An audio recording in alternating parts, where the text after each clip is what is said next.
Alright guys, in today's episode, I wanted to give you guys my predictions for this year's first call out in the open class for bodybuilding at this year's 2020 Tampa Pro. So if you guys are interested, make sure you guys stay tuned.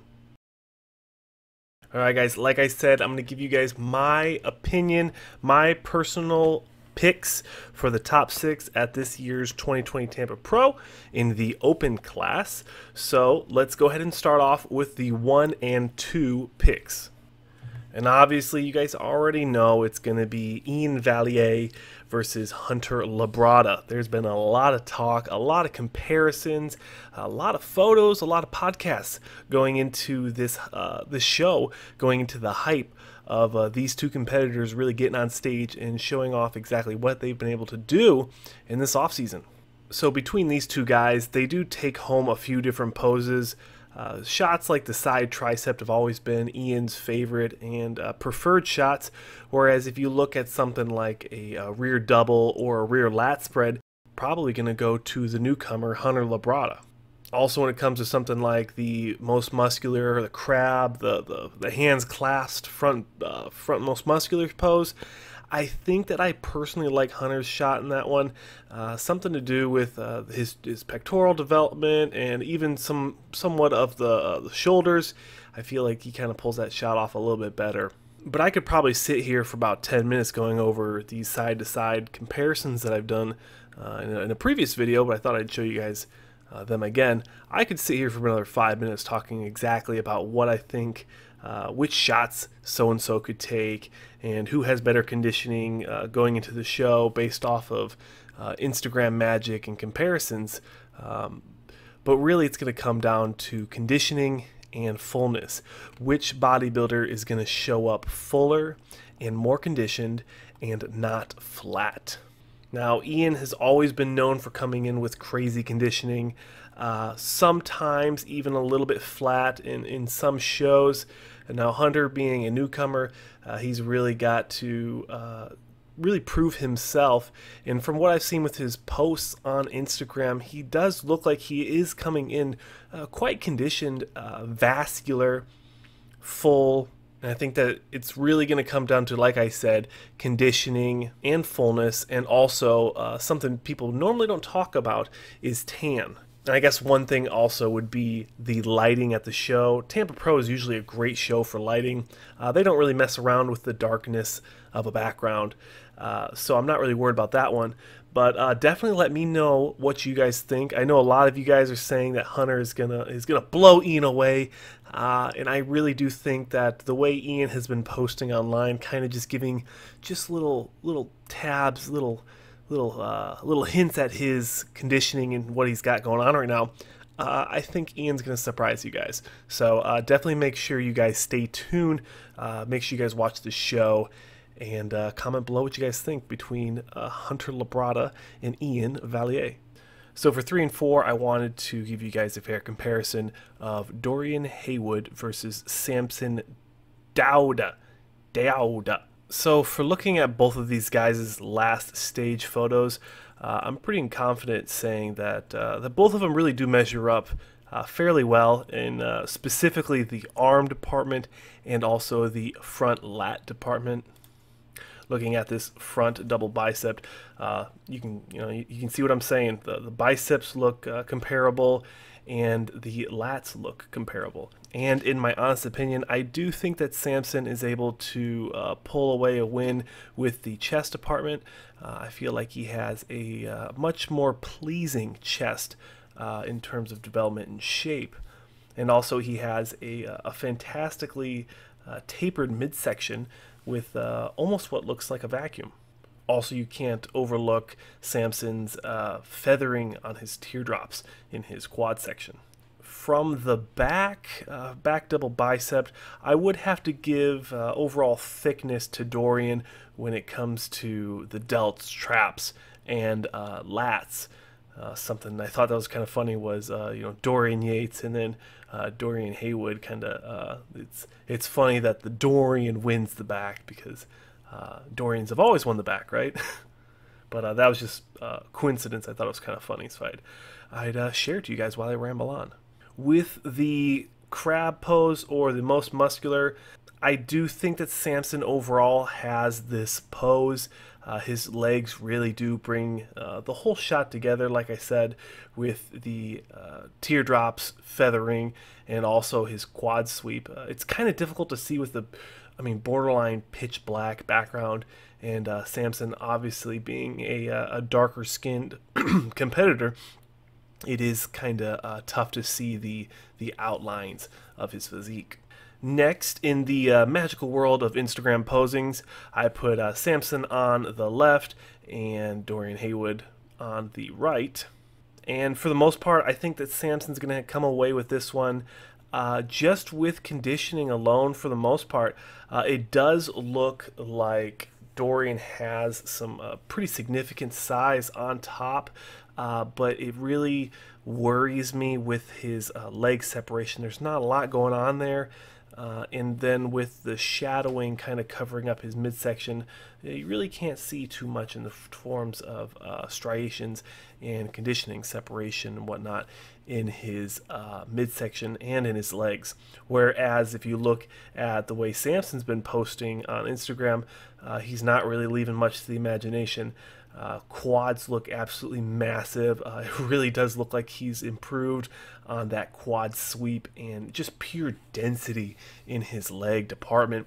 Also, I think it's fair to point out that his chest does look a little bit more full, a little bit bigger, and I'd also give a little bit of development in his delts as well, and his front delts do look a little bit bigger, fuller, and they're a little bit wider.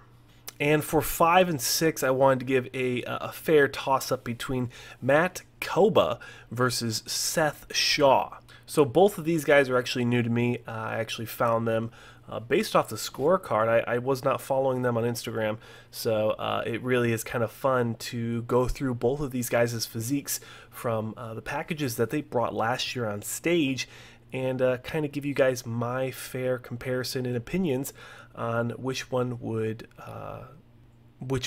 place above each other if they were on stage in the same show as of last year. And also at the end, we'll kind of give a comparison of their current conditioning and what I think about that. So in the front department, with the front double bicep, I like how Matt is almost holding it with somewhat of a vacuum. It does look nice keeping that chest popped up and full. And if we're being completely honest, Matt does have, I think, some crazy razor sharp conditioning when it comes to that show that he did last year. Conditioning, feathering, separation. He does not look flat. He looks very full. And like I did mention earlier, he does have a great tan. So that is something to throw into that equation. Unfortunately, when it comes to Seth here, he has an interesting tan. It looks, you know what I'm saying, right? Around the lat insertions with the rib cage and the chest. It looks kind of dark. It doesn't look like they use much shine. If you look at if you're looking at his right quad, his quads and his calves look like they have bronzer or shiner on, and then the rest of the body just looks like they just forgot to put shiner on. So that's just an honest critique. That's what I'm seeing, and I'm just being honest with what I see, guys. So there's no personal bias. I'm just giving you guys my opinion. Getting past the tan, it does look like Seth is holding some water in his midsection. He does have some nice separation in the quads where the bronzer is applied on that right leg. I do like the way that looks. And if I'm being completely honest, I do actually prefer the way Seth is holding his front double bicep with his elbows slightly elevated. If you guys have watched my channel, you guys know that I like that more classic look. And in my opinion, I think it actually makes the bicep peak look a little bit better. Although Matt does have more development in the bicep peak department, I do personally like the way Seth holds his front double bicep in the forms of his elbows being up. In the back double bicep, we can really see the difference in conditioning, and it looks like overall density in the muscle when it comes to looking at how Matt has developed. I'm assuming that Matt is an older bodybuilder compared to Seth. I know Seth just turned pro not too long ago, within the last 3 years. So that is something to keep in mind with the muscle maturity and things like that. And when it comes to density, I mean, looking at his back, looking at Matt's back, the separation and density, fullness of the lats, his arms look nice and full. When you look at his leg department, I mean, his hamstrings are just completely diced, and he has some very striated glutes. So that's always nice to see on a bodybuilding stage. And honestly, I mean, Seth just kind of, he's outsized, out-conditioned, out-tanned, but you know, I'm just being completely honest. If you do want to make a good comparison, they both maintain a very nice midsection, very controlled midsection from the back. You don't see any spillage or anything on the sides, so that's nice to see. And with the front crab, I'm still going to have to give it to Matt just for size and conditioning. And switching over to the magical world of Instagram bodybuilding comparisons, we have Matt on the left and Seth on the right. And let's just go ahead and just start talking about Seth here. Now, it does look like Seth has made some, I know I say it a lot, but Seth really has made some serious improvements in size. And his skin does look, I mean, crazy dry. So he's going to be coming in shape and conditioned for this Tampa Pro next weekend. And it also looks like in Seth's front double bicep, he has adapted a vacuum pose, which I think looks fantastic on him. Kind of reminds me of Adam Bev, which is another bodybuilder I follow on Instagram. Very reminiscent of a larger version of Adam. But and I also want to point out that Seth has a pretty awesome mullet going on right now. So Seth, if you're watching this, please keep the mullet. I think that's going to automatically give you at least one placing up. I know the judges. I've talked to the judges, and they know that we are all mullet fans. So if you can just keep that mullet, I definitely think you're going to be cracking in that top 5. And maybe I'll put in a good word, and maybe we can get you in the top 4. All right. Switching over to what? Talk to the judges. It's obviously sarcasm.